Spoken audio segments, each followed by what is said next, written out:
Bismillah, Assalamualaikum warahmatullahi wabarakatuh. So in here, I want to demo my new project about find my age. So in here, there is the UI, the simple. You just input the year of your birth and then calculate age. For example, 2024.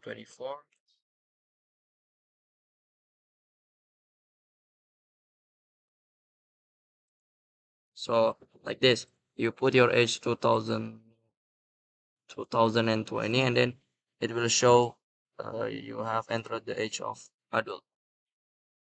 And then, for example,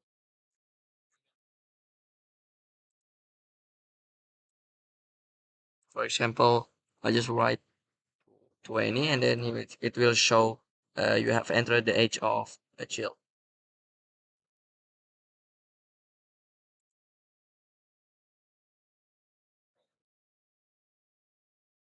Or 2015, the image will be changed to you have entered age to adult.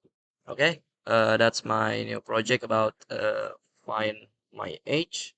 So maybe that's all. Wassalamualaikum warahmatullahi wabarakatuh.